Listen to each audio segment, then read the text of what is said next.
Hello, everyone, and welcome to another episode of the Rayados90 Podcast. I'm your host, Eddie, and joining me, I have never had two guests of the same club. So this is a first for me, talking to two people from, who cover the same club. Monterrey is going to be playing the Vancouver Whitecaps' second trip to Canada in this Concacaf Champions Cup after getting past Forge, but now we have an MLS side. Joining me to talk Vancouver Whitecaps because I have no idea.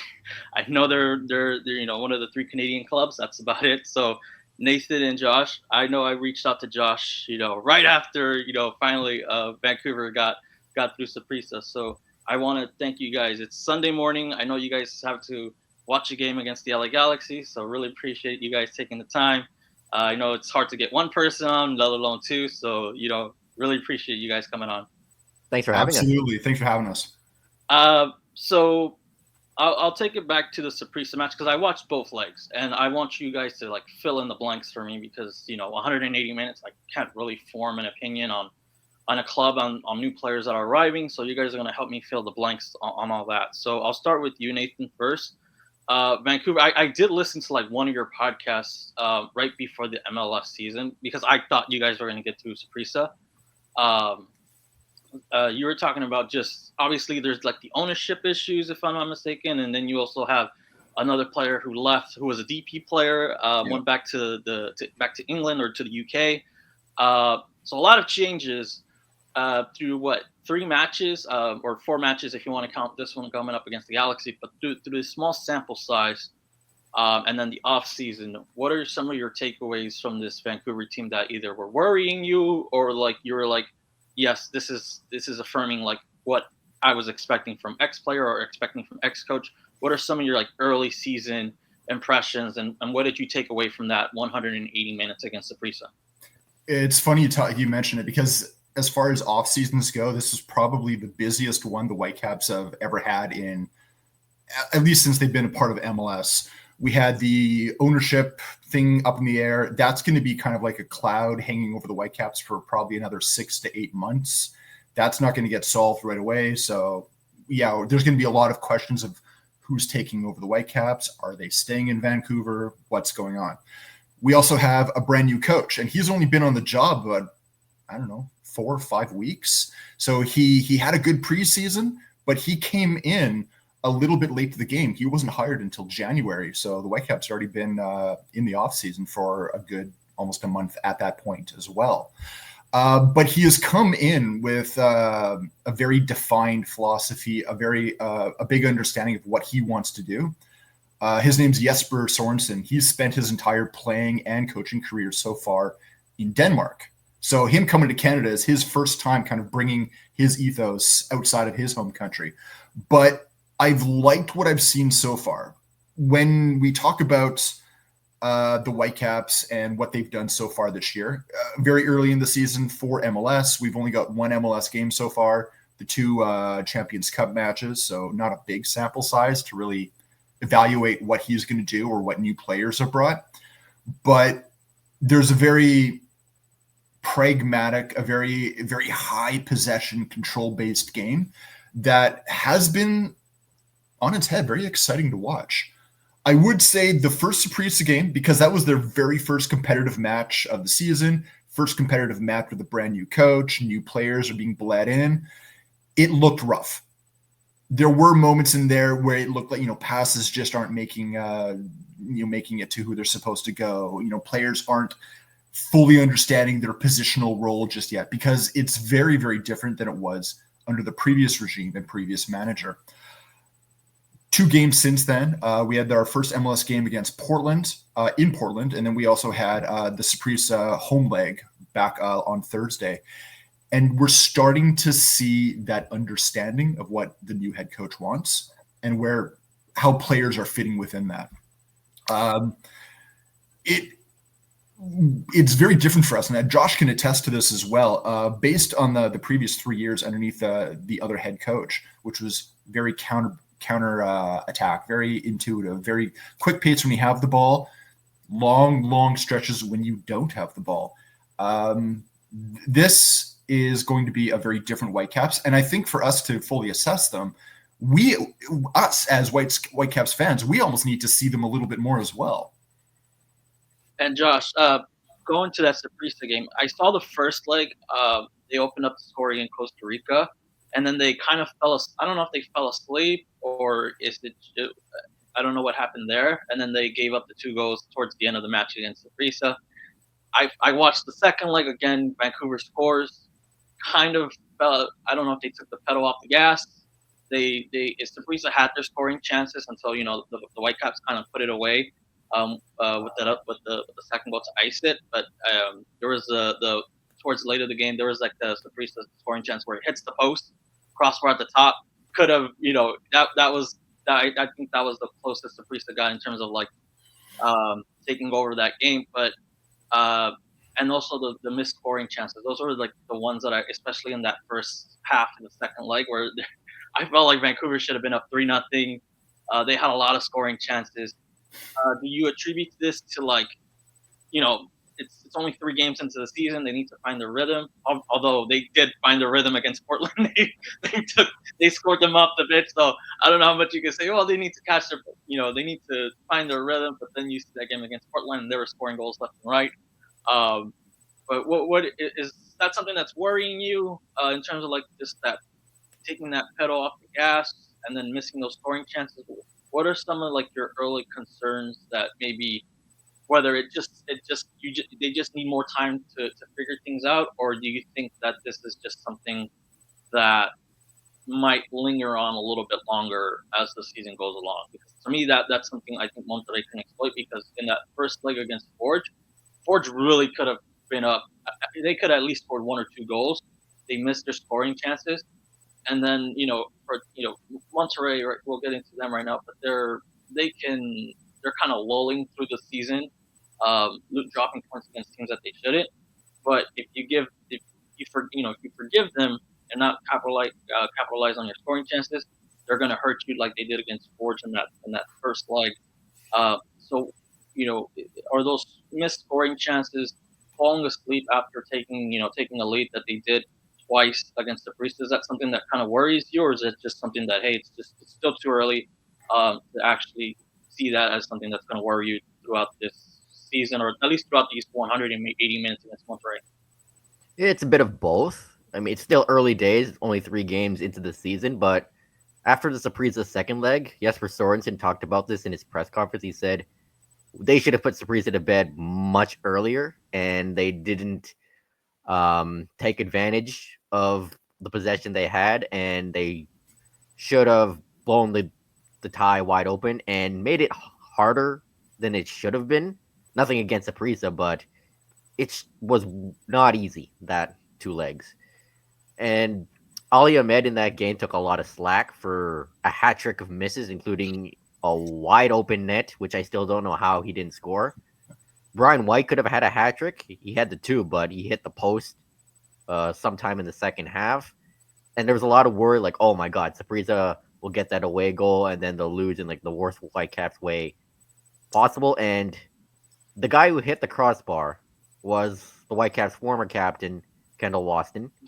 And that would have been like the biggest kick of the teeth so far this season. But thankfully, he hit the crossbar. And it's a bit worrying, sure.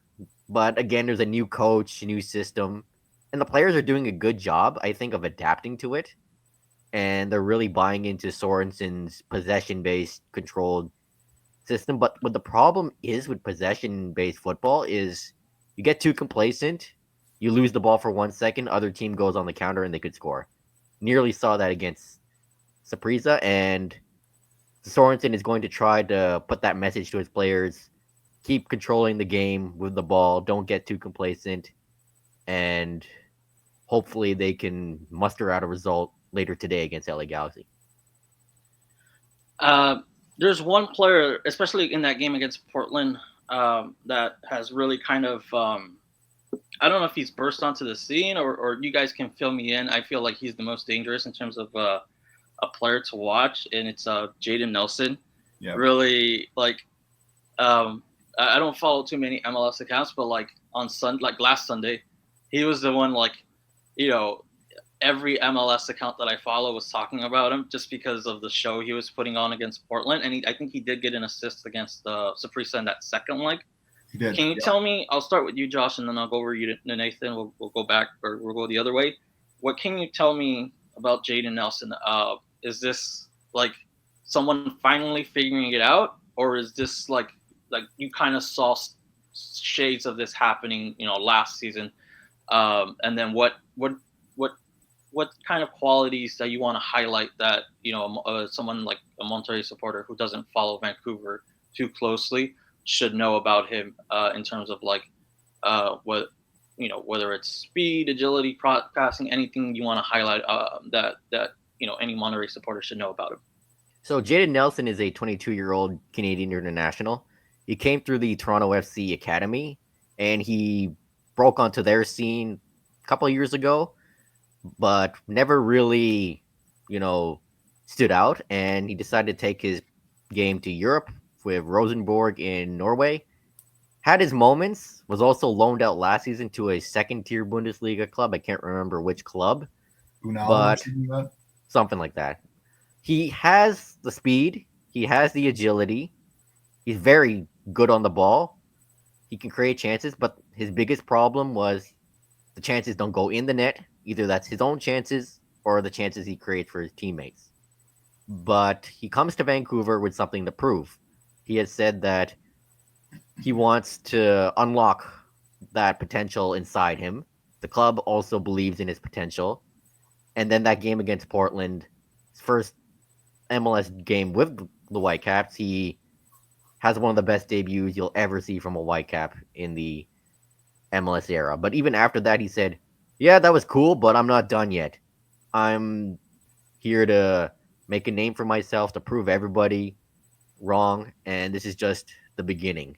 And then he has that assist against Saprissa. So very technical, speedy guy who still trying to figure out what kind of player he is. He has a lot of potential, but this is a player that doesn't come. I don't believe his salary is much, but playing with the likes of Ryan Gauld and Brian White could unlock that hidden potential, as we're starting to see glimpses of, and hopefully this can continue. And you, Nathan, anything you want to add to that? I feel like he might be the one. Monterrey's defending is a little suspect without Sergio Ramos. I feel like he can take advantage, especially if he's a speedy type of player. But anything you want to add in terms of that Portland game? Because I caught the highlights because I was like, okay, let me see what's going on. It was just amazing to watch. But yeah, to me, that's the player that scares me a little bit, if he can replicate what he did against Portland and Saprissa. So anything that's kind of caught your eye in terms of something more specific about him? Anything else you want to add? One thing I'll say about Jayden is this is a player that the Whitecaps have actually been trying to get for a number of years. They actually tried. They did a bit on him that did not work back when he was still with Toronto. They saw the potential in him as a teenager still. Now that they finally got their man, there is a lot of upside to him, but there is a lot of untapped potential. Yes, he is speedy. Yes, he is a guy that can play out of tight spaces. But once he, blows by everyone, once he gets out of those tight spaces, with his game, it's okay, well, what's next? How does he get the ball into the box? How does he create chances for himself? Does he get caught up in his own feet? And we're starting to see that time on the ball, he's starting to figure it out, and he's starting to figure it out very quickly with his brand new teammates. I think one of the things where the Whitecaps have always excelled is working with young players and helping them develop that potential. We're seeing early gains with him. Obviously, there's going to be ups and downs, but he's riding a high right now. The one thing with Nelson is he has something to prove. This is a player that wants to make the men's national team for the World Cup, right? He's not really been in the men's national team thoughts for a little while. He has been capped, but he's been in and out. Right now, he is on the 60-player shortlist for the Gold Cup. And he wants to make sure that he stays on that through subsequent cuts. He wants to prove himself not only to his brand new team, but to the nation. And sticking with players that Monterrey supporters should at least be aware of, is there another player that either you had high hopes coming into the season, or maybe he showed something last season that you're like, okay, can he build off of this momentum and into this season? Is there one player? I'll start with you, Nathan. That obviously Nelson gets the spotlight because of how he's performed over like the last 2 games. Is there another player that maybe that's under the radar that you're like, if Vancouver's going to pull off the upset, this player has to have either the game of his life for 180 minutes, or at least be one of the top contributors for 180 minutes? For a player that flies under the radar a little bit, I would say a player that doesn't necessarily fly under the radar in Vancouver, but throughout the rest of the league. Yeah. And it's a player that, man, in Vancouver, we've just been hoping, like, finally find that consistency in your game, would be Pedro Vite. Ecuadorian U22 player that the Whitecaps brought in a number of years ago. This is a player that's been attached to clubs in Europe. You never knew if he was going to stick around. I think this is going to be his year where he truly breaks out and he starts to make a name for himself outside of just the Vancouver area. One of the big reasons for that is the fact, as you mentioned before, we lost one of our designated players, Stuart Armstrong, who went back to play in England. And that is a role that I think Pedro Vite is going to be able to fill very, very nicely. What we've seen so far is he's kind of in the past couple of games has been paired on the right with Jaden Nelson, who's playing on that high wing. And they've looked really, really good together. I think there's a bit of synergy between what those two players can do. It's been, early days, but I think it's only just going to build from here. And what about you, Josh? Is there either you want to echo what Nathan said, or is there another player that you feel like, hey, if they're going to pull off the upset against Monterrey, this player needs to have 180 minutes of really good football for Vancouver to get through? Yeah, I'll go with Ali Ahmed, the Canadian international, 24 years old. Burst onto the scene a couple of years ago, and everyone was like, oh yeah, this guy, he has potential. He has already been capped for Canada. He was on the Copa America roster last summer. But for the club, it's kind of taken a step back a little, especially in terms of goal contributions.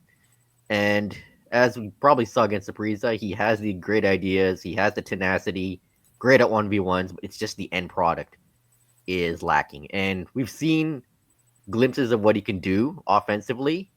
And I feel like this year could be a big year for him, especially with he also has interest from Europe. And he's now playing as a right winger instead of as a midfielder or a wing back under Vanni Sartini.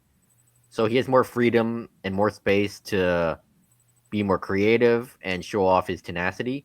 So the Whitecaps are going to really need him, not just for this tie, but this year to find some consistency and hopefully he takes the next step forward in his game.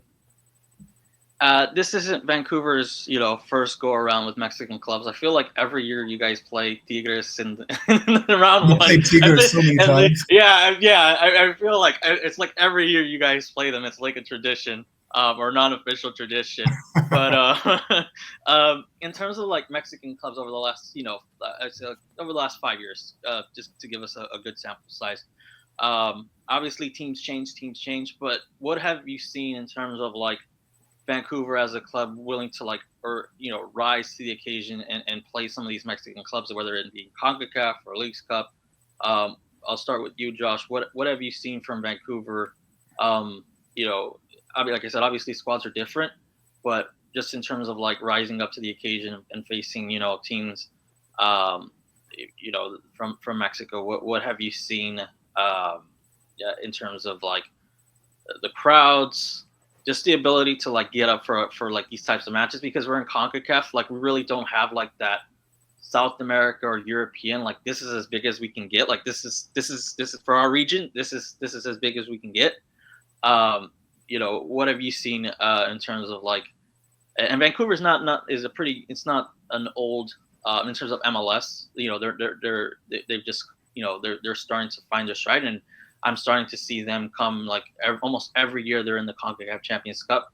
But how have you seen, whether it's the club, the supporters or whatever, kind of rise up to like, okay, this is a really big matchup, whether against Tigres. I think they faced Leon like a couple of years ago. Like what yeah. 2023. Yep. Yeah. How's been the getting up for these types of matches in the city and area, anybody that supports Vancouver? Yeah, people are excited because games against Mexico tend to be exciting, and they're physical, they're scrappy, and as we mentioned before the show, that Mexican clubs, when they come to Vancouver, they always bring a big crowd with them to BC Place, which kind of improves the atmosphere. But most Whitecaps diehard fans and the club itself, they prepare like it's any other match with the intensity that Mexican clubs bring. There's always the hope that the Whitecaps can pull off the upset. They haven't beat like a big tier Mexican club yet, but there's always that hope, always that excitement. Like, yes, this Whitecaps team can beat one of the best in Concacaf, especially now since they have what is the strongest squad they've ever had in their MLS era. So for this Monterrey tie, I'm sure the players, coaches, fans, they're all gonna be like, bring it on. We can go toe to toe with these guys. We want to prove we can go toe to toe with some of the best teams in CONCACAF. And you, Nathan, anything you want to add to that? The Whitecaps actually played 3 different Mexican clubs last year, whether it was Champions Cup or if it was Leagues Cup. Tigres, they showed that when they play in Vancouver, they can hold their own. They can go toe to toe. It's always that return leg. It's going into Mexico because it's not just the team you're playing and that team that gets to be in their home environment, but it's that suffocation that you have in a Mexican stadium, the fans, and it's just a different experience. Like it's something that's just out of this world, especially for players that maybe necessarily haven't really played out of Canada or the United States. They did win in Leagues Cup against Club Tijuana. Did win that game, played Pumas, lost that game. I feel like they're getting closer. Over a 2-leg match with Monterrey, I think the game on Wednesday is going to be the most interesting for us because I think there has to be an expectation that the second leg is going to be the most difficult. So you have to get something done in this first leg. Whether that means a 0-0 draw, just so that you don't have to worry about away goals. Maybe it means that, you're able to, steal one and kind of go into Mexico, at least with a little bit of that cushion. But they have to prove something, not only to, the fans that are going to be watching them both here and down in Mexico, but they got to prove something to themselves so that when they get to that second match, they're not shell-shocked. Before we get into any questions about Monterrey, one thing I want to bring up, because you guys have an experience with this in terms of last year with Tigres, where BC Place was booked for that first. Was it booked? Monterrey, their home or stadium is booked for a Shakira concert, yep. So they're not going to be playing at home in that second leg. And I just want to get your guys' opinion or just how that experience, because I think you guys played Tigres at Vancouver Island, if I'm not mistaken, for that first leg. So what was your reaction when you realized that, BC Place was booked last year? Because a lot of Monterrey supporters are like upset because, like, how do you book a Shakira concert knowing that you're playing in CONCACAF Champions Cup? So, and you guys are the perfect, if I could have the perfect guest to talk about booking, the stadium being booked for an event. And I think BC Place was booked for like a garden show or something like that. It wasn't Shakira. No. So no, how it was that? For rakes and hoes.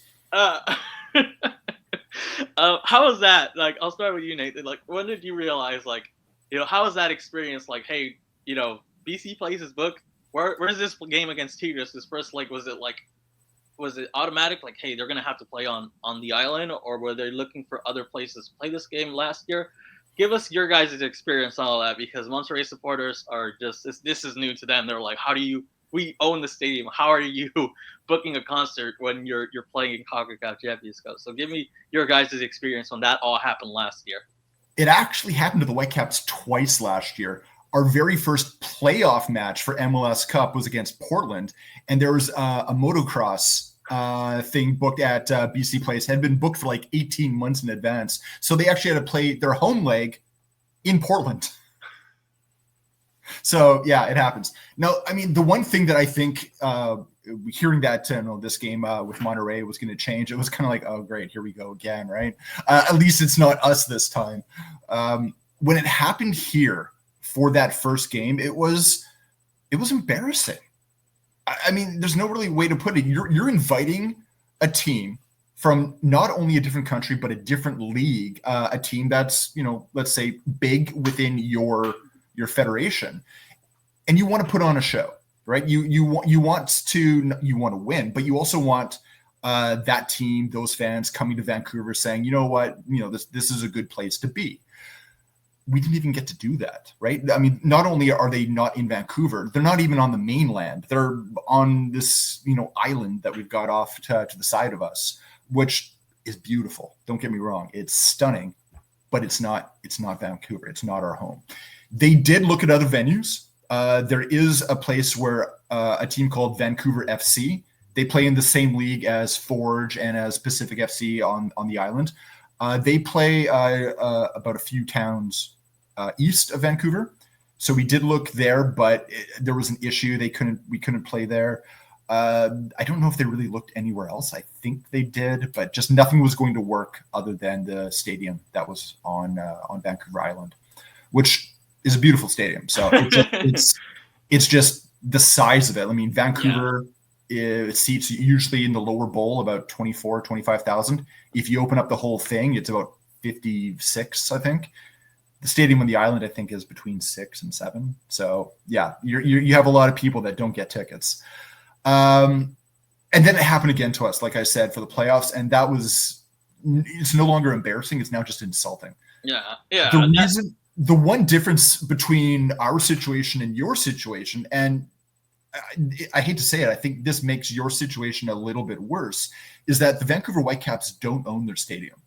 Yeah. The stadium is owned by the government of British Columbia. So they're the ones doing the booking. We are just a tenant of this building. There's also the BC Lions, the Canadian Football League, and they play there as well. And then you have all the other different things going on because it's the biggest stadium in the province, right? So they get a ton of shows all across the board, right? You name it. Like we said, home and garden show, concerts, what have you, right?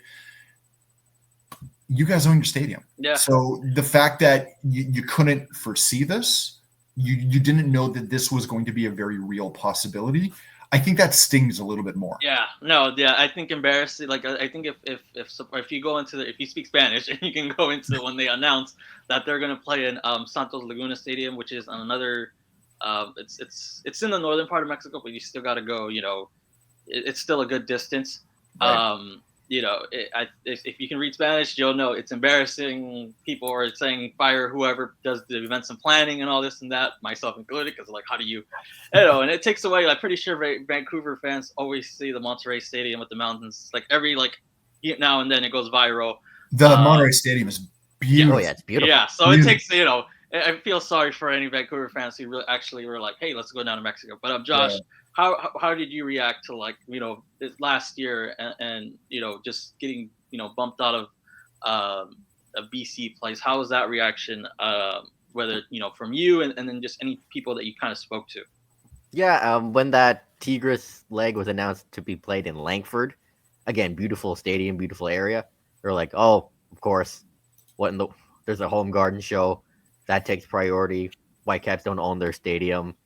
And thankfully, the Whitecaps didn't get embarrassed in Langford, but it stung. It kind of hurt. It was embarrassing, but the Portland playoff one was embarrassing. But at that point, you're like, oh, you can just laugh at this point because, of course, motocross kicks the Whitecaps out. But we also got to take it out on Portland. So yeah, in the end, it didn't really matter because the Whitecaps beat Portland 5-0 in their home stadium in that game.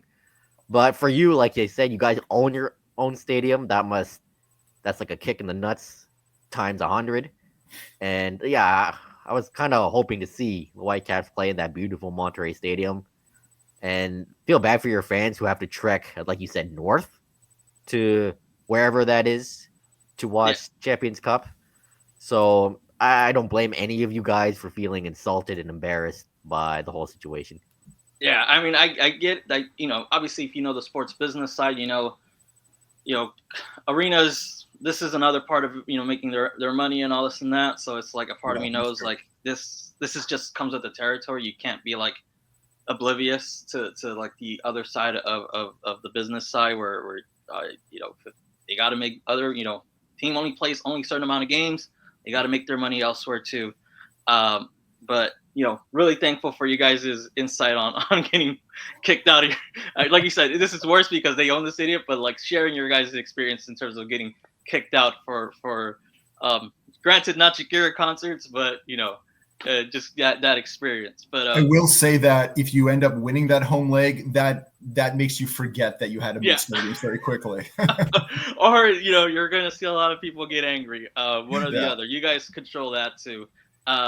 In terms of you guys have any questions, Sergio Ramos, we'll see if he goes up to Canada. Granted, it's going to be indoors. It's not going to be Forge where there are players freezing their ass off, and I feel like some players just wanted to play, so they can like just get warm through playing and not sitting on the bench. Sergio, I thought Sergio Canales was not going to play that first leg against Forge. But I thought maybe he feels like I'd rather be playing, getting active, at least using body heat rather than sitting on the bench in cold. But, I don't know if Sergio Ramos has ever played on turf, so I don't know if he's going to play or not. Yeah. But what's your guys' expectation if he plays or not? When's the last time you kind of like saw this type of level of superstar come to Vancouver? Like, what's your guys' expectation to see him? And then anything else you want to add or ask in terms of wanting to know a little bit more about Monterrey that you guys probably don't know about. Josh, do we want to get into the whole fiasco? Let's start with last year. Yeah. Some guy named Lionel Messi was supposed to show up with Inter Miami. With his friends. With his buddies from Barcelona, but they decided to arrest him a few days before the game, which had over 50,000 tickets sold. And then people were not happy. People were demanding refunds. Somebody even... There's lawsuits. Yeah, someone filed a lawsuit, believe it or not. We're not kidding. You can look it up. Mm-hmm. It was just a whole disaster. I remember going into BC Place that day. The amount of tension among the staff, stadium staff, club staff, was at an all-time high.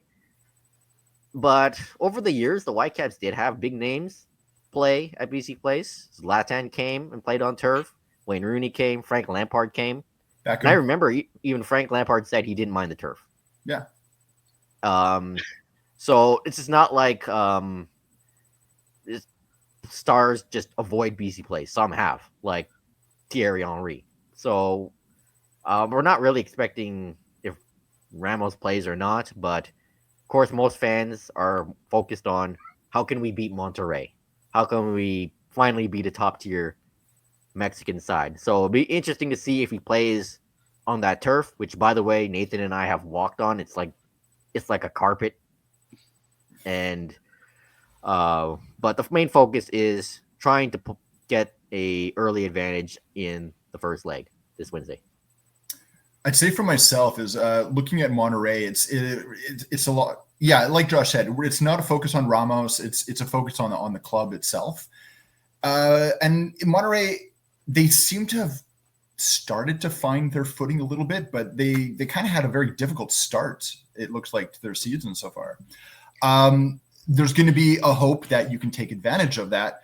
But then the Whitecaps in their own right, this season is brand new. I mean, they've been playing competitive matches for a week and a half. They've had 3 under their belts very quickly under that. But there's so much that they're trying to learn about themselves before they have to learn about who they're going to be playing. And when you're playing games every 3 days, you barely have time to train. Yeah. And especially with Vancouver, because Vancouver, compared to the rest of MLS, is so far away. No team travels more in domestic football in the world than Vancouver. And that's just because of where we are, like so far northwest. I mean, I think I remember looking somewhere, and when I think it was Vladivostok in Russia, when they got relegated in the Russian league, the longest away trip in a domestic league became Vancouver to Orlando. So, we're used to the travel. In Champions Cup, the longest trip was Saprissa Vancouver. So there you go, right? There's not a lot of time to really galvanize and solidify what you're going to be doing with a brand new coach. So a lot of times you're going into these matches. You might have had a video session, maybe out of the 3 days, you had 1 day on the training pitch, because the rest of it, you're in an airplane. When they were trying to get back from Saprissa, they didn't fly to Vancouver. They flew directly to Portland. And they had aircraft problems in Houston trying to transfer. They didn't get into Portland until 1 a.m. the day of the game. So, we're used to it, but it's not fun. So this Monterrey team, like you said, and I'll say it, like they've kind of dropped points against teams that they shouldn't have. They've dropped points against Puebla, Juarez. Although Juarez is pretty decent. They lost to Mazatlan. They've lost to teams that were just like shaking our heads and wanting to pull our hair out, because the first time we saw this team like actually, like this is the team we want to see, was against San Luis, where Sergio Ramos made his debut. And it just felt like everybody was upping their game to like play alongside Sergio Ramos. And then Sergio Ramos doesn't play against Mazatlan. And it's like everybody's like form or like tenacity or whatever drops like 100, like it just nosedives. And it's like we lose 1-0 because, there's just nobody's, it's just, I don't know how you guys play like that against San Luis, and then it nosedives. So I think that is like the key weakness in terms of like this team is just so inconsistent, which is kind of bad because they paid a lot of money for some of these players, but they've kind of had trouble finding that consistency, and I think that's where Vancouver can take advantage of it, but they have to like make sure they're taking care of their scoring chances, which they didn't do to an extent against Saprissa. So I feel like that's like the one area that kind of worries me, that Vancouver can actually find their consistent scoring boots, and they can make Monterrey play. And that's why I'm hoping Sergio Ramos plays. I really hope he does. It'd be like, I don't want to play on turf, because then we're just like, okay, we are really in danger here. Yeah. Is there anything like you guys, I don't know if you guys have seen any matches, or just by looking up, whether it's articles or just looking at the standings in general, that you guys want to ask that I can fill in the blanks for your guys, is like, just so you guys can get a better picture of what you guys can expect on Wednesday? I'll go with you, Josh. Yeah, I'm just looking at the table. It's kind of strange for me not seeing Monterrey near the top, and they're in 10th, it looks like, which again is just wild to me. But I just like what you said, they're trying to find their consistency, trying to find the identity, and I'm hoping the Whitecaps take advantage of it. And I know I watched a bit of the tie against Forge. He took care of them pretty well. But yeah, it's just consistency, like the issue right now, because 3-3-3 record with Monterrey, I expect more. Yeah, no, yeah, it's just it's like dropping points against teams that they shouldn't. That's like in January, I was kind of upset because it was like, okay, you don't have 2 matches consistently every week, so I was hoping that they were going to bank points and be like, okay, next, once Concacaf Champions Cup starts, we can rest some players because we got some points that we banked in January and all that. But no, they dropped points. They blew leads. They had a 1-0 lead against Puebla. They dropped that. It was just like they just can't find consistency. They show flashes of like how good this team can be, but then it's just like they play down to the competition, or even downer to the competition. And then sometimes if there's moments where Sergio Canales, that's in terms of attacking players, he's like the motor, he's everything. So if Vancouver, that's the guy you're going to focus on. Although Lucas Ocampos is back from injury, and I think he should start on Sunday. They're playing today against Santos. So I think those two guys are hopefully, now with Ocampos healthy, because he did miss a month and a half to start the season because he got injured in the final. So I'm hoping that once that guy get going, maybe we can find at least consistency offensively. But yeah, it's been just hard to watch sometimes where they can look great, but then they just they played the following week and it's just we can't score a goal, or we just can't beat this team that we should beat. So it's just been really consistency, that finding that right consistency, because there are players who are consistent like Sergio Canales, but then there's times where he just doesn't have the help. And I've used the Jimmy Butler meme where Jimmy Butler is leaning over the rail, and it's just sometimes it's just you get a guy from La Liga, he comes straight over from Real Betis, and sometimes so I don't know if some players, that's why they got Lucas Ocampos, but some players maybe just aren't up to the way he sees the game. It's different going from La Liga down to Concacaf or playing for a Concacaf team. So there's sometimes it's this guy just sees the game at a different level, and he expects them players to play at a different level. That's why they're trying to fill the team with as much as players that can see the game at his level. But there are players that sometimes they frustrate him, or they don't finish the scoring chances that he sets up. Sometimes he'll try to take the shot rather than passing the ball, because it's just been like that. It's just he sets players up and they'll either shoot it wide up, hit the post. So that's why he's kind of been our goal scorer too. This guy's supposed to be our number 10, but he's also scoring goals. So it's just been inconsistency from Monterrey this season. I was taking a look at some of the past games going back to early January, and it does seem like Monterrey is another team like Vancouver that likes to hold possession. Is comfortable when they have the ball and they can work it around. It seems like you're going to have two very clashing systems, because they do like to play in a very similar way.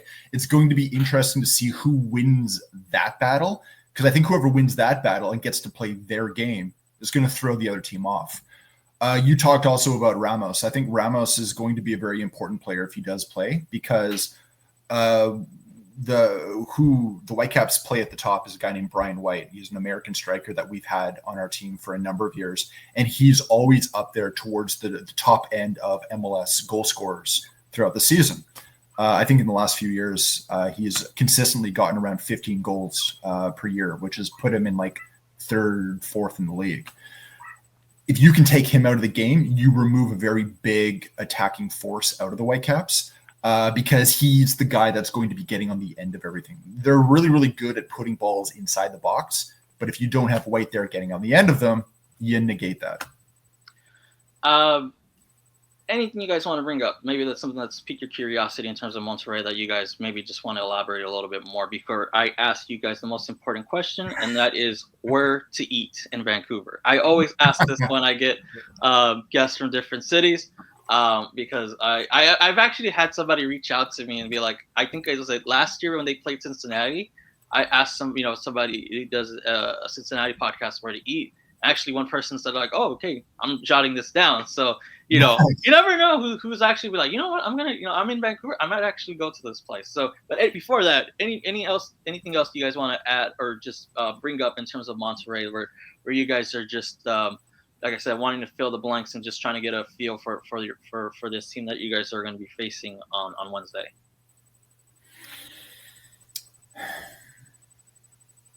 I don't have anything really about Monterrey. I mean, it's maybe it's just because of the distance of geography. A lot of times with Vancouver is we lump Mexican teams together in this big bubble of, we're playing Mexico. That's it. It's like playing your big brother and hoping you get a free punch from somewhere. We know it's going to be a tough battle. We know that the bulk of Vancouver's opportunities are going to come in this first leg, and they have to take advantage of that. We know a lot of this through our history playing Mexican sides before, but also knowing what Vancouver's going to be able to bring. And that, I think that for us right now is still the biggest question mark, because it's a brand new coach, because it's a brand new season, because we have these brand new players. A couple of them we haven't even seen yet because they've been injured or they've just come in and they aren't match fit. There's a lot of question marks that we still have about ourselves that we haven't really thought about the opposition yet. Yeah. One last question for you guys, because there's been chatter that MLS might move to a European, and you guys are in a cold city, but obviously you play in a dome. But and then one of the knocks about Champions Cup is that you guys MLS is barely starting their season, so that's a hinder there. Are you guys in favor of MLS switching to European calendar, or are you guys, hey, there's just too much traveling, different weathers. It's better to keep it as is. Just quick thoughts on that, because you guys kind of triggered it in my head, and I've been wanting to ask. Are you guys? I'll start with you, Josh, and then go to Nathan. Are you guys in favor of MLS sticking with the schedule that they have, or are you guys, hey, let's test out this European schedule? That it feels like every year they say, you know, they're going to switch to a European model. But are you in favor of the European model, or hey, let's just stick to what has worked for MLS? I haven't really thought about this too much, but from a Whitecaps perspective, it wouldn't really make much of a difference since it's an indoor stadium, but the roof can open and close. Vancouver, compared to other Canadian cities, not that cold. Like, if you're from the prairies or up north, winter in Vancouver is basically beach weather. Yeah. So this would affect teams like Toronto, Montreal, and especially teams like Minnesota, where their winters are pretty much hell. But I'd be open to it, especially given the transfer window in the summer. It would be right before the season begins, and the Whitecaps can really, or any other team, can bulk up, and then the season will just go on from there.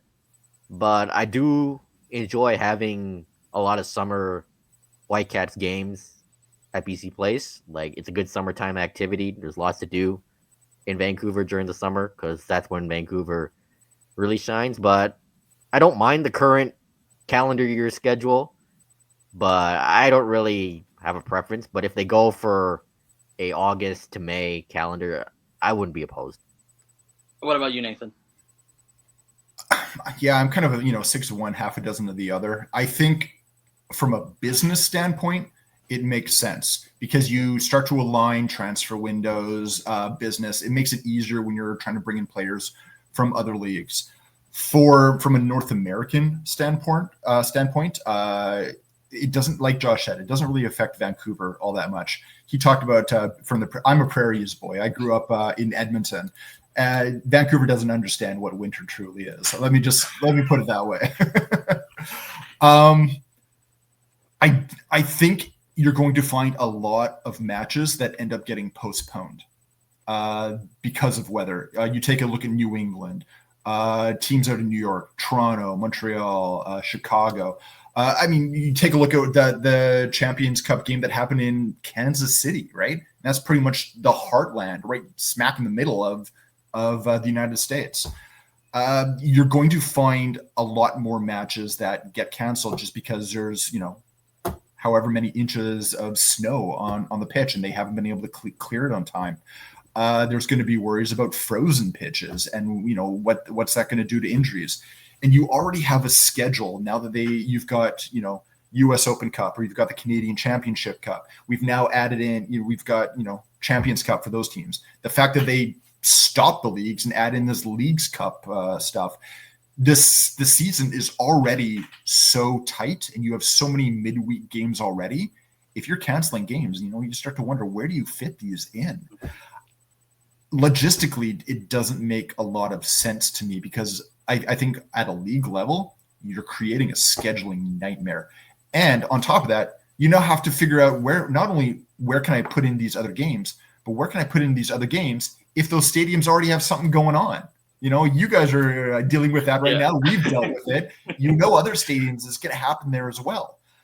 It becomes an added problem that you don't need to be as much of a problem if you just keep things the way they are.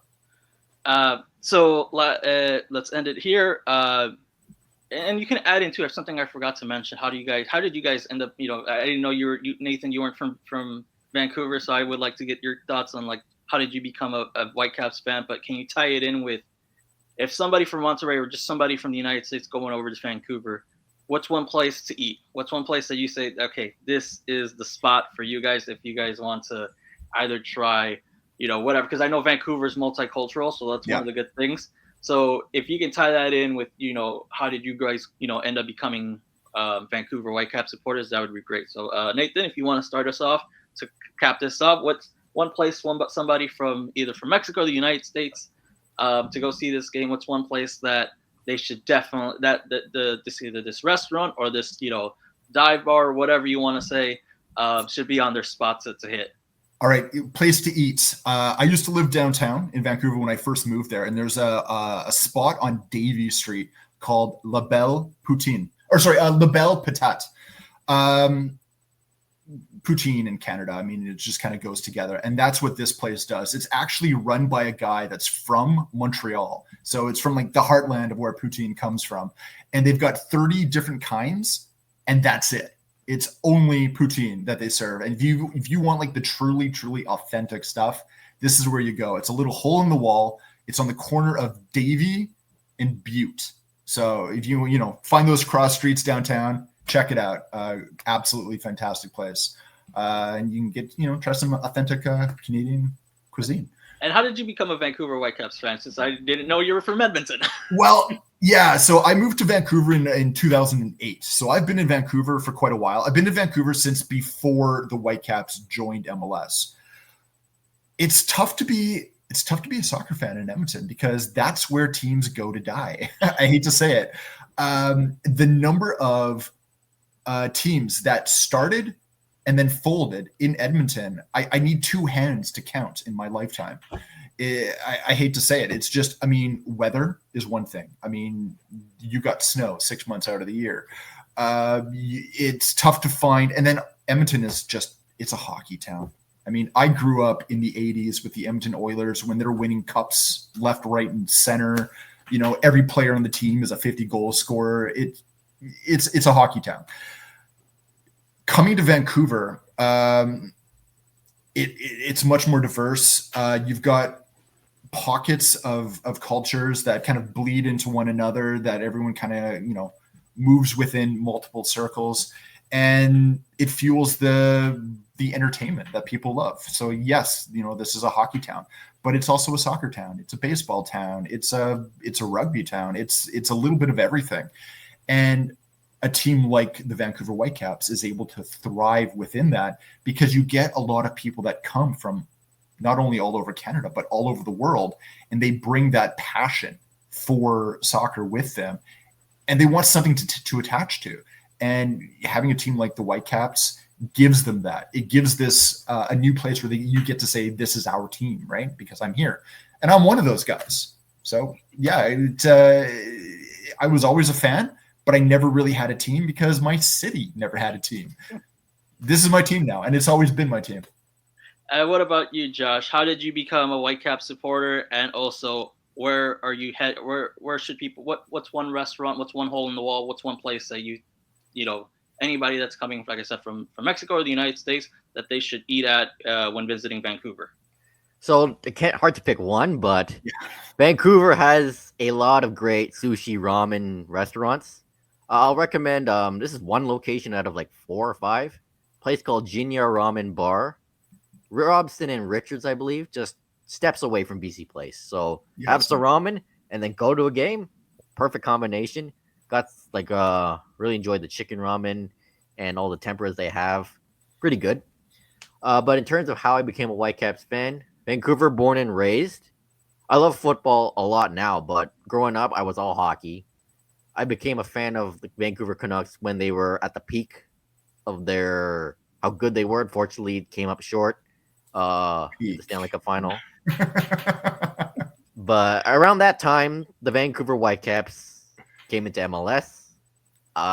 Watched their first few games, became hooked. Just fell in love with the club and everything, certain players. And then just over the years, I started writing about them, podcasting about them. Nathan and I met, and then we're now media for the Whitecaps because after this, we're off to BC Place to cover their game against the Galaxy.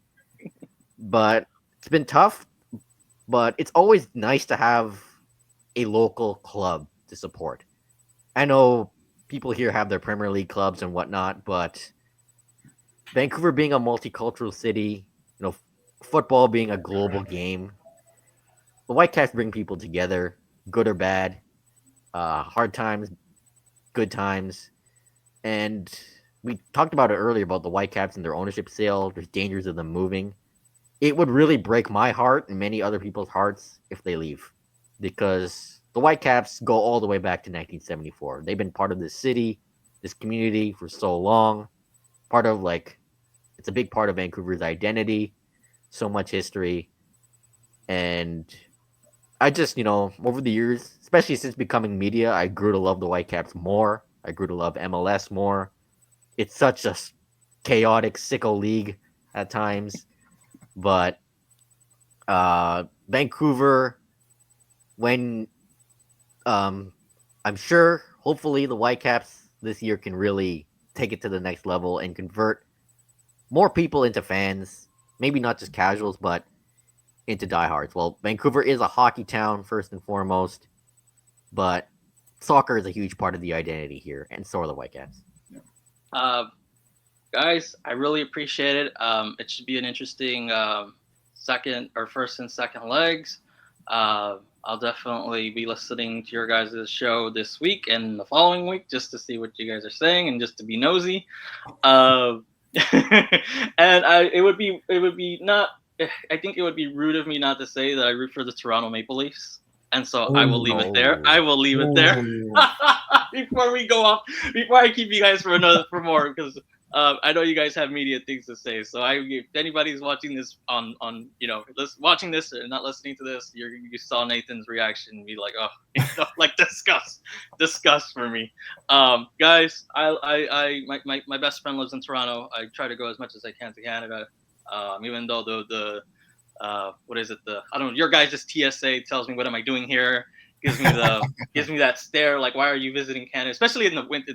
My friend loves to tell me go be sicko and go on March where it's like winter, and I do not know how you guys live that or how they live over there. And it's just that weather's not for me. And I am just like the wind is just cutting my face when it's blowing from Lake Ontario. But guys, I really appreciate you guys taking time on your Sunday. I know you guys got something to cover this for today. So guys, really appreciate it. Thanks a lot for having us.